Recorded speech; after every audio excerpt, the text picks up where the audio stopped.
que aunque la razón y la ciencia no van y Dios y la Biblia en contra de la razón y de la ciencia, lo que sí es cierto es que Dios y la fe y las escrituras son superior a este entendimiento y a todo lo que la ciencia ha demostrado. Dice que es un argumento es un razonamiento que se emplea para demostrar o probar que lo que se dice o afirma es cierto. ¿Estamos hablando de quién? De Dios. O para convencer al otro de algo que aseveramos o negamos. Estamos hablando entonces de argumentos de la realidad de Dios. ¿Qué es lo que queremos hacer con ellos nosotros? ¿Verdad? Demostrar nosotros como seres humanos, ya dijimos por qué, para poder ayudar a aquellos que quieren en verdad conocer a Dios, que dicen, oye, yo solamente necesito un empujoncito. Necesito un empujón.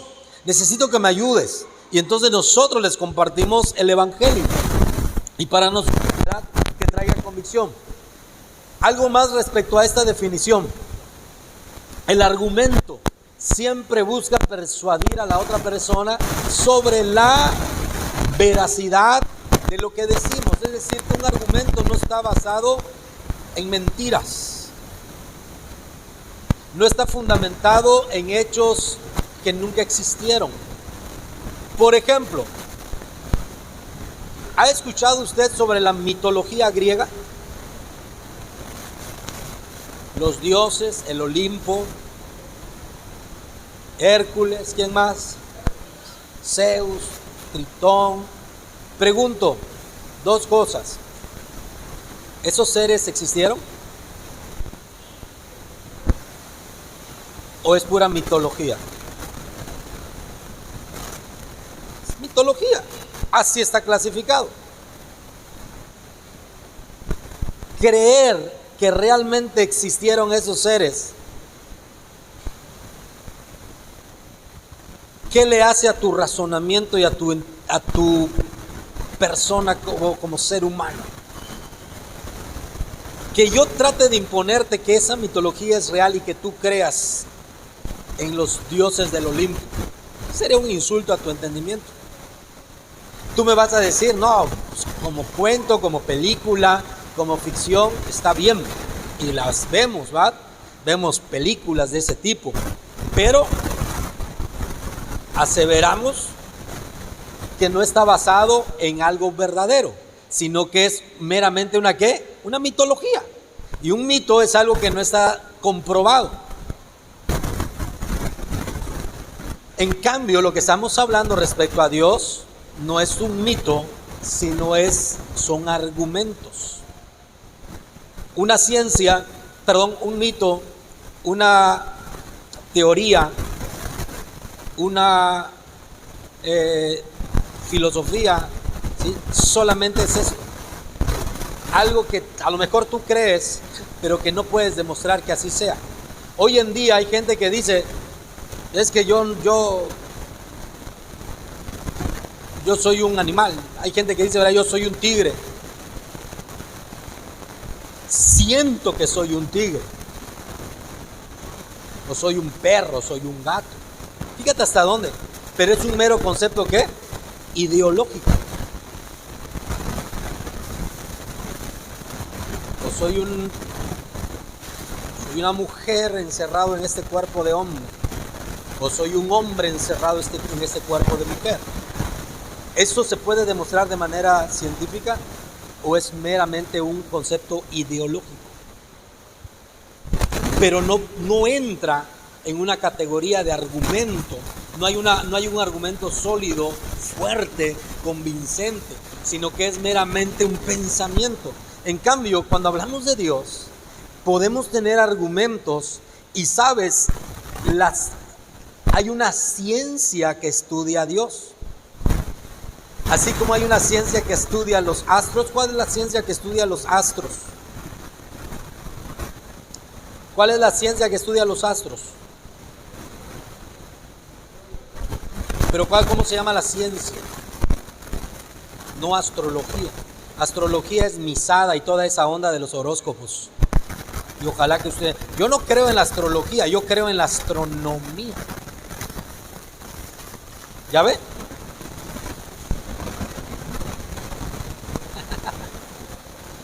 La ciencia que estudia los astros se llama astronomía.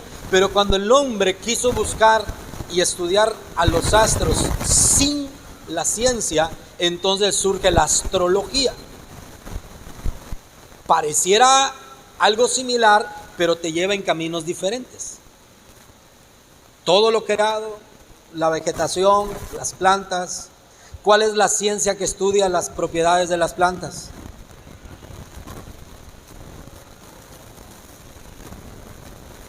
Biología. Pero cuando el hombre quiso estudiar las propiedades de las plantas sin la ciencia, ¿qué surge? ¿Surge qué? Las plantas tienen propiedades, por ejemplo, ¿tienen propiedades curativas las plantas? Sí. Eso lo enseña la biología. Pero cuando tú te acercas a las plantas que tienen propiedades curativas sin la ciencia, entonces ¿qué surge? La hechicería. ¿Sí o no? Trae una planta de esto, trae una rama de aquello y hace un montón de cosas. ¿Por qué? Porque no hay una ciencia. Entonces, por eso es importante hablar de este tema. Porque ahorita vamos a llegar a este punto. Porque cuando el hombre quiere llegar a Dios sin la ciencia, ¿cuál es la ciencia que estudia a Dios? Apúntelo ahí. La ciencia que estudia a Dios se llama teología. Hay gente y hay iglesia que quiere sacar a la teología de la iglesia. No se puede. No podemos dejar de hablar de teología. Porque la teología es la ciencia que estudia a Dios. Cuando el hombre, la iglesia, el creyente se acerca a Dios sin la ciencia, entonces va a caer en el misticismo, va a caer en el fanatismo, va a caer en el sectarismo y va a caer en un montón de cosas que cada quien saca su propia definición y su propia creencia, cuando Dios no es así. El hombre dice, ¿verdad? Que hay un dicho que dice que todos los caminos llevan ¿a dónde? Y creen que todos los caminos te llevan a Dios, pero no es cierto. El proverbista dice que hay caminos que al hombre le parecen derechos, pero que al final son caminos ¿de qué? De muerte. Entonces no todo lo que dice Dios es el camino que Dios ha escogido. Y también grábate eso porque al final vamos a recordarlo. Algo más respecto a la definición, creo que sí hay algo más. Dice, por esta razón, para que sea convincente, un argumento, y hay características de un argumento. Dice que un argumento debe de ser ¿qué? Número 1, 2, 3 y 4. Y lo otro, hay 5 características que un argumento debe de tener, no son todas. Estuve leyendo y extraje y dice, ¿verdad?, que un argumento debe ser lógico. ¿Le suena lógico? ¿Le suena lógico que un argumento tenga que ser lógico? Razonado, es decir, que entendamos, coherente. ¿Alguna vez te han dicho es que no eres coherente entre lo que dices y lo que haces? ¿Qué nos están tratando de decir? También dice que debe de ser sólido. ¿A qué te suena sólido? Fuerte y sin contradicciones que puedan afectar su credibilidad. De allí que se diga que un buen argumento debe de estar siempre blindado. ¿Entendemos la palabra blindado? ¿Qué significa? Protegido, ¿verdad?, que no es vulnerable. Un buen argumento, dice, debe estar siempre blindado, es decir, sin puntos débiles, para enfrentar réplicas y refutaciones. Para enfrentar, no para evitar. Y por eso es que estamos hablando de este tema, iglesia. Y los que estamos aquí. ¿Por qué? Porque a veces como iglesia, cuando nos tocan algunos temas, lo que hacemos es huir. Porque tenemos falta de ese conocimiento. Pero en esta casa tratamos de proveerles. El martes de academia, al término se acercó un estudiante de academia y estuvimos platicando y él me decía, ¿cómo puedo presentar al evangelio? ¿Cómo puedo presentar a Dios a un ateo que es maestro y que tiene ciencia, pero que no cree? Y le dije, precisamente, ¿verdad? Estamos hablando sobre ellos. No es hacerlos a un lado, sino que hay que saber enfrentar, ¿verdad?, esas réplicas y refutaciones, pero ¿cómo? Con argumentos. Y es lo que estamos hablando. Muy bien, hablamos sobre 2 argumentos la semana pasada. ¿Alguien me recuerda el primero?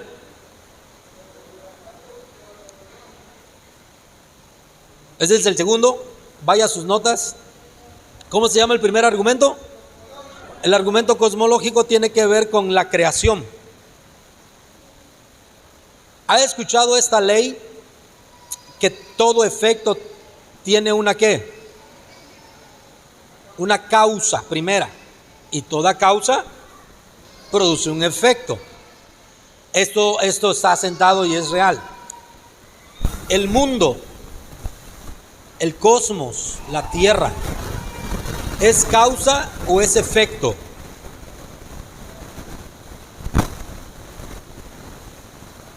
La tierra, el mundo, el cosmos, ¿es causa o es efecto? ¿Qué es? Sin miedo. Es un efecto. Significa entonces que si todo efecto debe de tener una causa inicial, si esta tierra es un efecto, ¿cuál será la causa de la existencia de este mundo? Y hablamos sobre ello la semana pasada, sobre todos los conceptos que existen, pero hay un argumento bien fuerte basado en la creación que dice que los cielos cuentan la gloria de Dios y que en el principio creó Dios los cielos y la tierra, y esto sí nos suena más lógico, razonable, coherente, sólido y sin contradicciones. Las otras cosas, las otras teorías, ¿verdad?, carecen de solidez, carecen de elementos coherentes y muchas veces tienen contradicciones, pero que a final de cuentas, ¿verdad?, ahí están. El segundo argumento que hablamos sobre la realidad de Dios se llama ahora sí como. ¿Y qué significa el argumento teleológico? Es el argumento basado en el diseño, en la belleza. No solamente en la belleza, sino en el propósito. Todo lo que se crea tiene un propósito. Todo lo que existe tiene un propósito. Hay leyes naturales, hay cadenas alimenticias, hay estaciones del año. Es impresionante el ciclo del agua.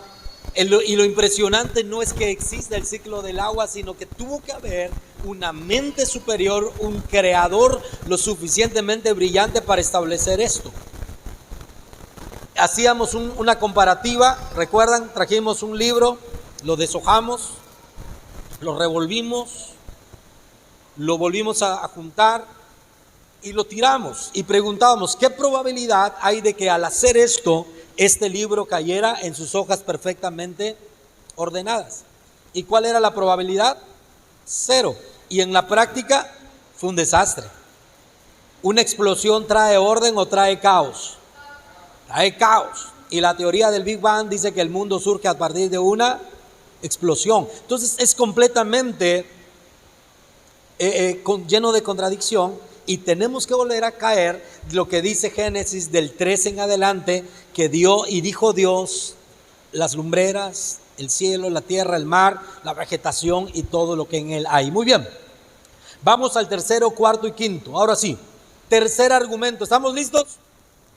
Tercer argumento de la realidad de Dios se llama el argumento antropológico o el argumento moral, y este está basado en la conciencia.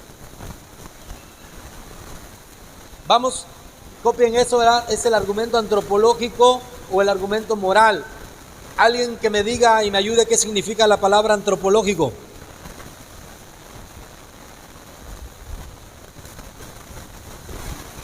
Es la ciencia que estudia al hombre como ser. Es una ciencia. Fíjense cómo estamos nosotros tomando lo que existe para poder argumentar respecto a la realidad de Dios. El argumento antropológico, también conocido como el argumento moral. Cuando hablamos de un ser moral, estamos entendiendo al ser humano como superior al resto de la creación. Y ahorita vamos a ir allá. Génesis 1, 26, 27. Vamos a leer fuerte, lea conmigo, dice: entonces dijo Dios.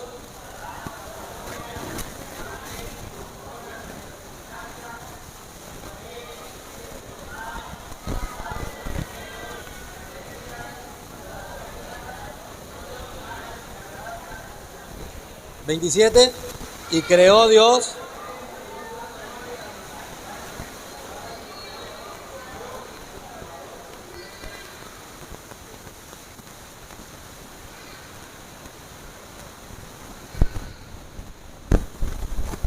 Y creó Dios al hombre a su imagen, a imagen de Dios lo creó. La imagen de Dios en el hombre, ¿a qué se refiere? ¿En qué nos parecemos a Dios? Por supuesto que no está hablando de su apariencia física. Juan 4:24 nos describe a Dios y dice que Dios es ¿qué? Espíritu. Física no se refiere a lo físico, no se refiere a este cuerpo, sino se refiere a su carácter moral como persona. Y cuando hablamos de que somos creados a imagen y semejanza de Dios, significa que en nosotros hay un principio de vida que nos hace superior al resto de la creación.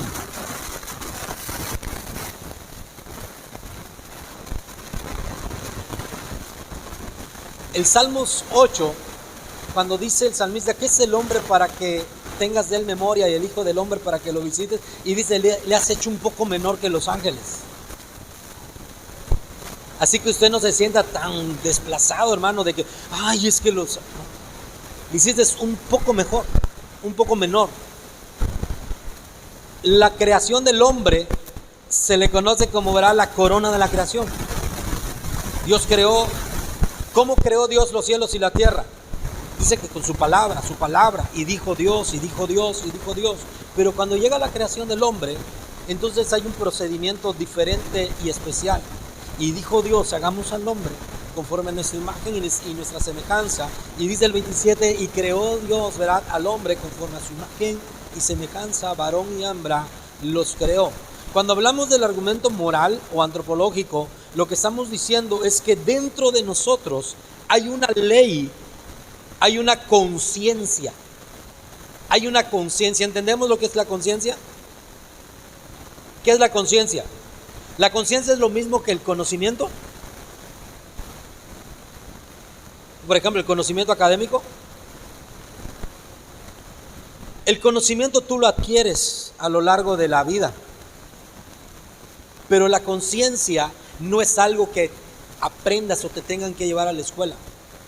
Estos chamaquitos desde pequeñitos, tú, yo, teníamos en nuestro interior una ley moral que Dios puso en el ser humano, que lo que hace la conciencia es que después de cada acción que nosotros realicemos, nos juzga y nos dice correcto o nos dice incorrecto. Por eso es que estos niños, cuando hacen algo bien, están junto a nosotros, pero cuando hacen algo mal, ¿qué hacen? Se esconden. No van a la escuela, muchas veces ni saben leer, ni saben escribir. Pero hay una ¿qué? Conciencia. Por eso es que no hay ningún ser sobre la tierra que pueda negar la realidad de Dios. Porque el ser humano por naturaleza, hay una ley en nuestro interior que busca de Dios. Aún el hombre más y la mujer más perdido en el ambiente más pecador que pueda existir, en el lodo de pecado más bajo, cuando está en un momento de crisis, ¿qué dice? ¡Ay, qué! Dios mío. Y no hay ser humano que no lo haya dicho, pero y no te lo tienes que enseñar, sino que es un clamor de nuestro interior. El, el hombre por naturaleza sabe que hay un Dios porque somos creados a imagen y semejanza de Dios. Es por ello que dice la Biblia que, hablando del ser humano, que no hay justo, ni uno solo, ni uno solo. No hay nadie que se presentará delante de Dios y le diga a Dios: es que yo nunca tuve la oportunidad de conocerte, yo nunca tuve la oportunidad de ir a una iglesia, o que nadie me habló. ¿Por qué? Porque Dios puso en el hombre entendimiento y una conciencia. Cuando nos preguntan: ¿y qué pasará con las civilizaciones pasadas? ¿Se ha hecho esa pregunta? Los mayas, ¿a quienes adoraban? Los aztecas, ¿a quienes adoraban? Los mixtecos, chichimecas y todos los mecas que hay en México, ¿ah? Y las culturas en Centroamérica, y las culturas en Norteamérica, y las culturas antiguas en Asia, en África, en Europa, que no tenían un evangelio como el que hoy nosotros tenemos. ¿Se ha preguntado qué será de ellos? ¿Será que Dios va a ser injusto para condenarlos porque no estuvieron en una iglesia, en un templo? ¿Sabes? El ser humano siempre ha entendido que Dios existe. Y cuando hablamos de un ser moral con una conciencia, cuando hablamos del concepto antropológico, el ser humano por naturaleza somos seres religiosos. Le decía a este joven el martes, y le explicaba, y es algo que también tú tienes que aprender para poder argumentar. Hay gente que dice, no, y entendemos, ¿verdad?, el concepto por el evangelismo y todo ese asunto, y decimos: es que Dios no es religión, Dios es una relación. Sí, es cierto, pero en estricto sentido, el ser humano es un ser religioso y Dios es una religión. Y ahorita te voy a argumentar por qué, para que usted tenga el conocimiento correcto. ¿Qué significa la palabra religión? No en lo que la gente cree y lo que la gente cuenta y en lo que nosotros hemos entendido, sino en la definición, el significado real de la palabra religión. La palabra religión viene de una palabra latina, religare, que lo que significa es estar ligado a algo. Estar ligado, y que mi vida va a depender y va a girar en torno a ese algo que yo crea. El hombre por naturaleza es un ser que necesita creer en algo. Y necesita estar ligado a algo. Y hace de ese algo su Dios.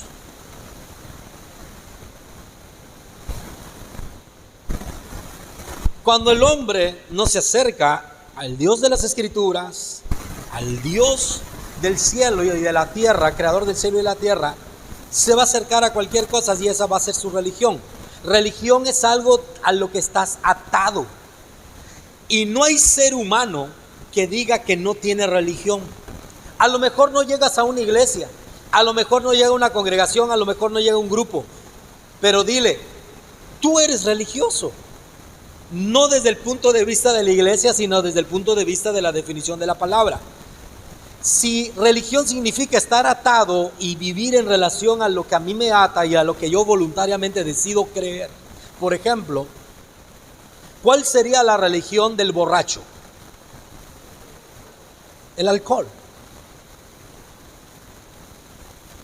¿Por qué? Porque no puede vivir sin ese elemento. Y que cuando se separa, ¿qué pasa?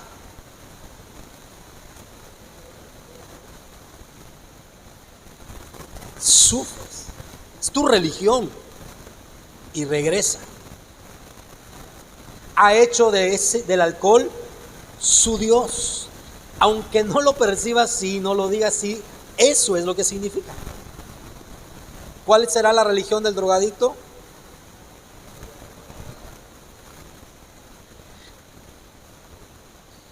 ¿Cuál será la religión del avaro?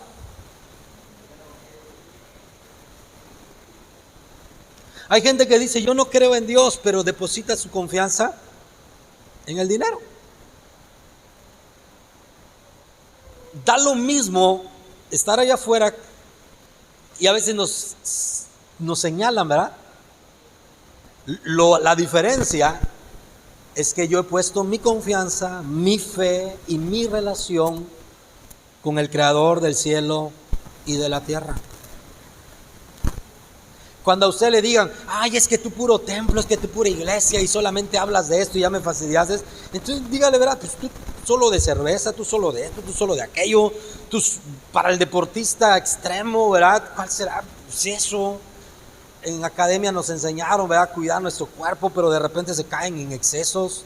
Hoy hay gente que, ¿verdad?, que el deporte es su adoración, que su corpulencia es la adoración y viven de eso y se alimentan de eso. Es su vida, es su entorno. ¿Por qué?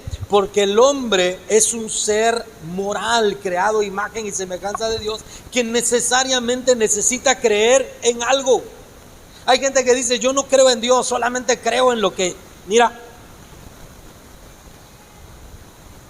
¿está bien? Y eso lo hace un ser religioso. Y si el hombre es capaz de creer en su varo, si el hombre es capaz de creer en sus propiedades, si el hombre es capaz de creer en su profesión o en lo que tiene o en lo que sabe o en lo que hace, hay gente que dice, no, a mí no me vale Dios y no sé cómo, y saca su pistola, ¿verdad? Yo creo en esto, pam, pam, pam. Es su religión. Es su religión. En esto cree. Entonces pues nosotros, ¿verdad?, decimos, yo creo en Dios. Yo creo en el Creador del cielo y la tierra. Y ese es otro argumento. No nos peleamos con ellos, ok. Tú crees en eso, yo creo en Dios. El punto es que el ser humano necesariamente es un ser que necesita fe y necesita expresarla y no puede no hacerlo. El hombre es un ser con fe de manera natural por creación. A mí no me hables de fe, oye, pero ¿qué? No le ejerces hacia Dios y hacia la iglesia y hacia su reino, pero lo ejerces hacia tu dinero.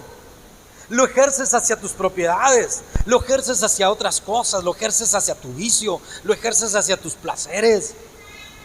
El punto es que podemos demostrar que Dios es real porque hay una voz en nuestro interior. Dijo el salmista, mi alma tiene sed de Dios y argumenta, dice, del Dios vivo, del Dios vivo. Y esta va a ser una ley siempre en nuestro interior, ¿verdad? Y en Génesis 3 del 7 al 11, vamos a leerlo bien rápido, habla sobre el tema del pecado en el ser humano. Y ahorita usted va a poder distinguir por qué nuestros niños actúan de esa manera. Entonces fueron abiertos los ojos de ambos y conocieron que estaban desnudos. Entonces cosieron hojas de higuera y se hicieron delantales. Y oyeron la voz ¿de quién? De Jehová Dios, que se paseaba en el huerto al aire del día, y el hombre y su mujer se ¿qué? De la presencia de Dios entre los árboles del huerto. Mas Jehová Dios llamó al hombre y le dijo, ¿dónde estás tú? Y él respondió, ¿qué dijo? Versículo 11. Y Dios le dijo, ¿quién te enseñó que estabas desnudo? ¿Has comido del árbol que yo te mandé? Hay una conciencia.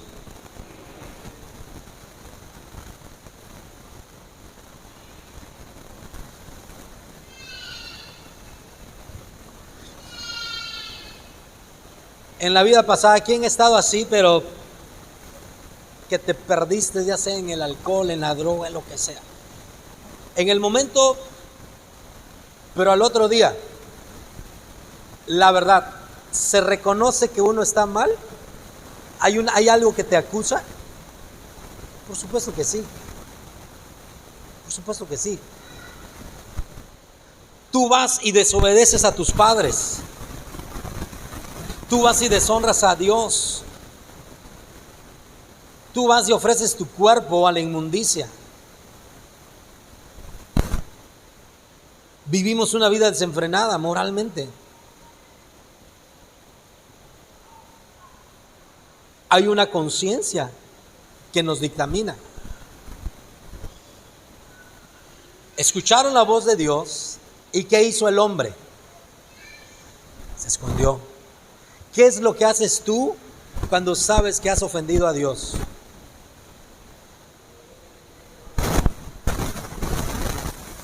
Antes de que el hombre pecara había una conciencia, pero como no había pecado, escuchaba la voz de Dios y corría hacia Dios. Pero cuando pecó, escuchó la voz de Dios y se alejó de Dios. Y eso es lo mismo que nos pasa a nosotros. Tú tienes que acercarte a Dios. Y esa es una estrategia que el enemigo, mira, desde hace más de 6,000 años se la inventó, y hasta el día de hoy el hombre sigue siendo dominado por eso. Cuando tú escuchas la voz de Dios y hoy es la voz de Dios que te está hablando, no corras, no huyas. Dice el profeta Isaías: venid a mí y estemos a cuentas. Si nuestros pecados fueran rojos, dice que van a ser emblanquecidos como blanca lana. Y ese es el amor de Dios. Siguiente argumento. El argumento, ¿cómo se llama? Histórico. Dice que es el argumento basado en la creencia universal de la realidad de Dios.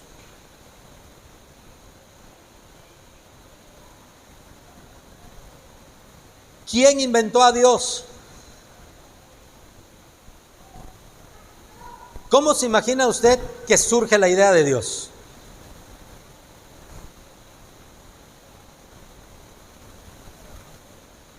¿Cómo surge Dios?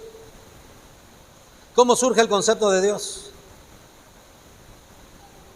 Hay quienes piensan que un grupo de gente se juntó, se organizó y dijo: verá, pues tenemos que hacer algo, y ¡pum!, surge el concepto de Dios. Pero ya lo vimos que no.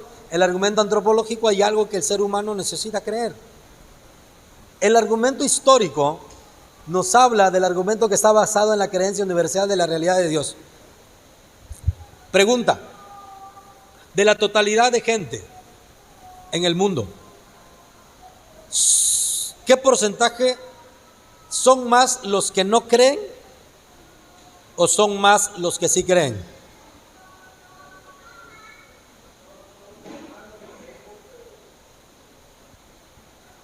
El concepto de Dios es algo universal. ¿Por qué los aztecas adoraban al sol?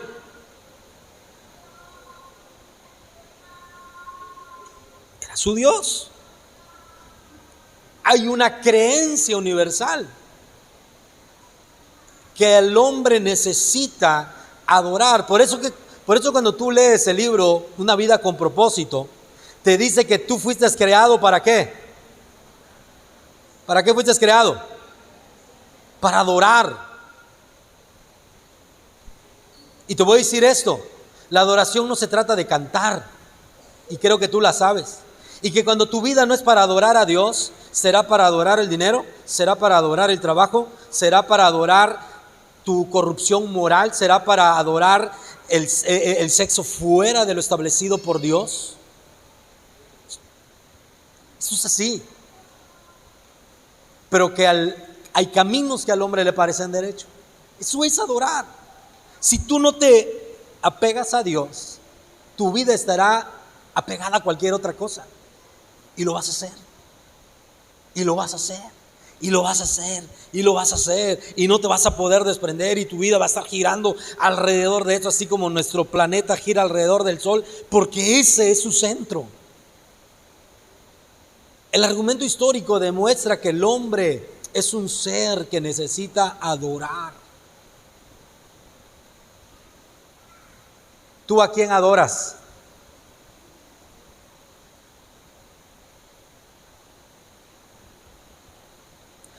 Algunos, su adoración es el dinero.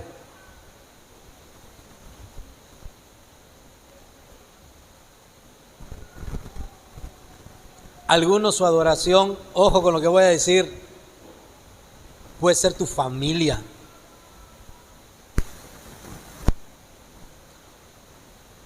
Presta atención con lo que voy a decir. Tu adoración pueden ser tus hijos. Pero todos esos conceptos están equivocados. Fuiste creado para adorar ¿a quién?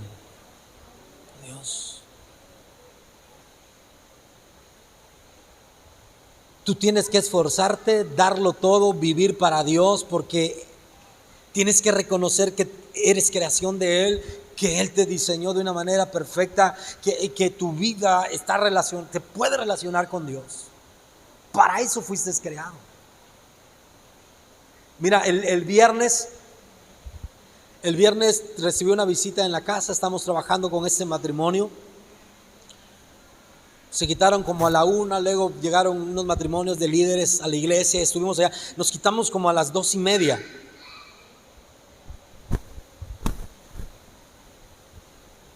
A las 6:30 yo ya estaba en Tierra Nueva porque hay encuentro de hombres, me fui a servir.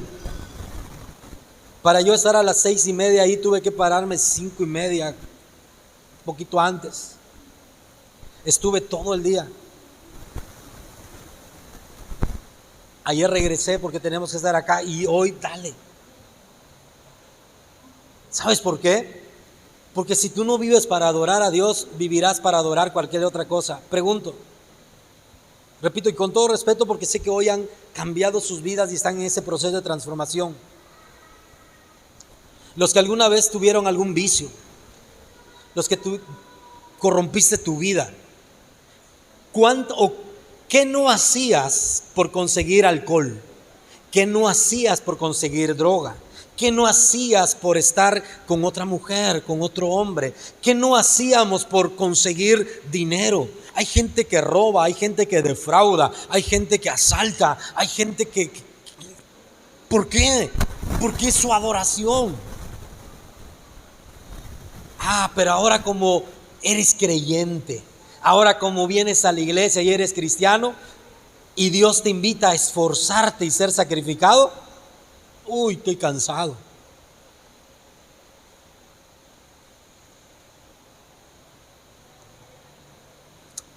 Creo que lo he mencionado y creo que es muy propio lo que voy a mencionar. Hace muchos años conocí a una persona que Dios la rescató, una mujer. Dios la rescata del nido del vicio, así cañón, fuerte, toda su familia, pero Dios tiene misericordia de ella, va a su encuentro, Dios la restaura, Dios la cambia y empieza a dar testimonio. Mira, cuando ella sale de su encuentro, a uno lo mataron, el otro se suicidó, su casa era un desastre, pero ella conoció a Dios. Pero llegó un momento en que su relación con Dios volvió a bajar y entonces dejó de esforzarse. Y un día le dije, oye, no te veo por la iglesia. ¿Sabes qué me dijo? Es que está lejos, está oscuro. Me dice, es que a veces no tengo para mi pasaje. ¿Y sabes qué Dios me llevó a decirle? Le dije, tú sabes de dónde Dios te sacó. Y le dije, sé sincera contigo misma. Antes, para conseguir tu droga, ¿a qué ambientes te metías? Antes, por conseguir tu vicio, ¿hasta qué horas eras capaz de andar en la calle? Y para poder saciar eso que te tenía impregnada por el pecado, ¿qué riesgos y qué peligros eras capaz de enfrentar? ¿Sabes? Inclinó su cabeza y empezó a llorar. Y dijo, sí es cierto. Y me dijo, muchas veces caminé descalza porque el vicio así me dejó. Muchas veces recibí tremendas golpizas porque no podía pagar lo que había pedido. Muchas veces fui abusada sexualmente por conseguir eso que mi cuerpo necesitaba.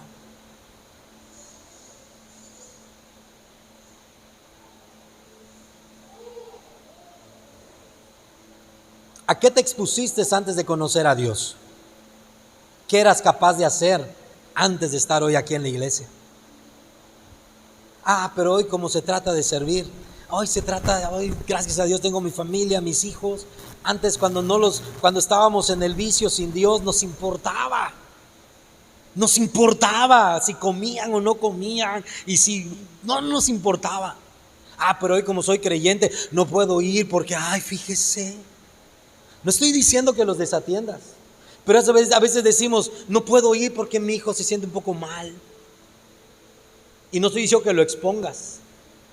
Te estoy diciendo que antes, cuando cualquier situación, y no estoy hablando solamente sobre droga, alcohol y ese tipo de cosas, sobre aquello que gobernaba tu vida y que te guiaba y te impulsaba a hacerlo. Hoy, ¿por qué no vives enamorado de Dios? Y te quiero hablar del último argumento. Ahí lees en tu casa Romanos 1:19 en adelante, que dice que todo Dios lo creó para que podamos tener conocimiento de Él. El último, ¿cómo se llama? El argumento supremo, el máximo. ¿Cuál será el máximo argumento que podemos conocer, que nos lleva a conocer la realidad de Dios? Dice que es el argumento basado ¿en qué? En el amor perfecto de Dios. ¿Y qué dice San Juan 3:16? Vamos a ponerlo ahí. Dice, porque de tal manera amó Dios al mundo, que ha dado ¿a quién? Para que todo aquel que en Él cree. Romanos 5:8, no se los pasé, pero por favor póngame esa cita bíblica. Romanos capítulo 5 versículo 8, porque estamos hablando de argumentos, y un argumento es algo que se demuestra, algo que puedes decir, aquí está. Así como te dicen, demuéstrame que en realidad puedes hacerlo, demuéstrame que en realidad esto, y tú dices, aquí está. Yo siempre he dicho, si Dios hubiese dicho desde el cielo, cómo te amo, y no lo hubiese demostrado, de nada serviría. Pero mira qué dice Romanos 5:8, lee fuerte conmigo, dice, mas Dios muestra su amor para con nosotros, en que siendo aún pecadores. El último argumento es un argumento del cual nadie puede negar. Te hablé del cosmológico, teológico, y yo sé que a lo mejor te hice bolas con un montón de conceptos, pero era parte de la intención, para dejarte con... Olvídate de los conceptos teológico, antropológico, cosmológico y todo. Quédate con este. El argumento basado en el perfecto amor de Dios. ¿Y quién es el perfecto amor de Dios? Jesús. Pregunto a los que están aquí, ¿tú podrías negar la existencia de un hombre llamado Jesús? Quiero que veas lo siguiente. Pon mucha atención a esto.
Aún recuerdo las palabras de un hombre que me dijo en una ocasión, y a pesar de que estaba ahí tirado, llorando su realidad,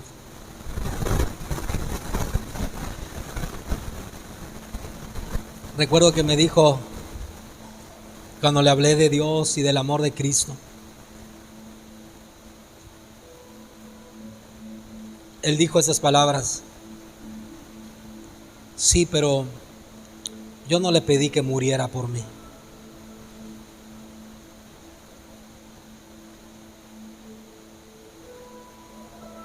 Cuando el corazón está cerrado, no hay nada, no hay poder.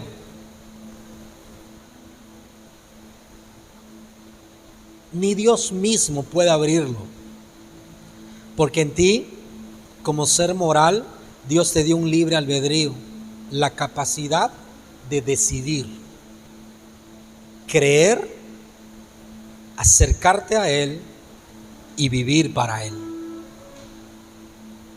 En esta serie de lo que llevamos de los argumentos de la realidad de Dios, vimos que creemos en el Señor porque todo lo creado nos dice que hubo un creador y que todo lo que es creado fue perfecto, y que en nuestra naturaleza hay un grito en nuestro interior desesperado que busca de Dios, y que la creencia universal es de la realidad de Dios. Pero la máxima demostración de que Dios es real es a través de Jesucristo. La historia habla de un hombre que murió en una cruz.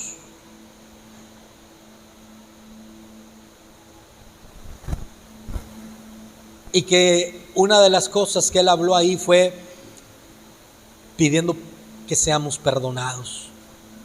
Por eso Pablo a los romanos dice: mas Dios muestra su amor para con nosotros, que en que siendo aún pecadores, Cristo murió por nosotros. La única manera en que tú puedes conocer a Dios es a través de Jesucristo.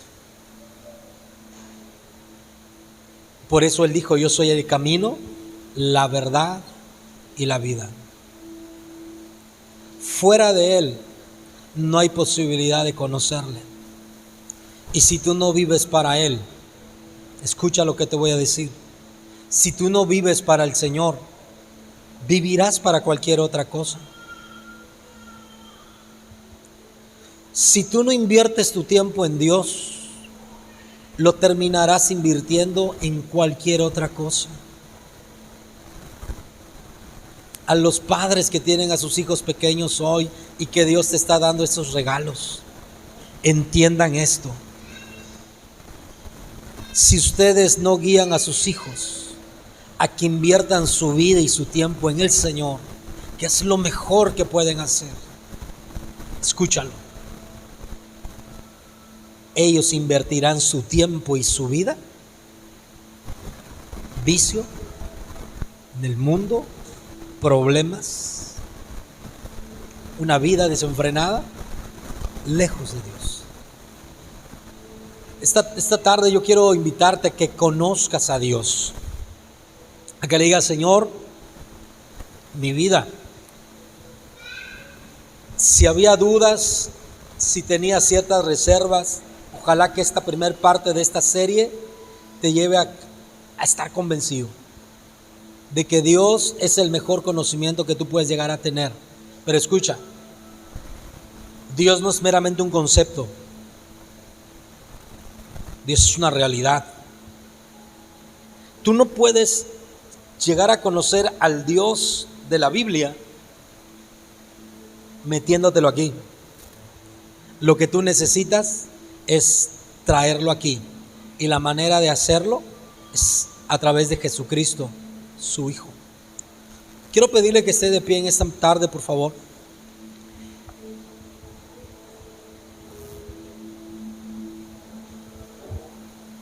Y que levantes tu corazón a Dios y le digas: Señor, hoy entiendo y acepto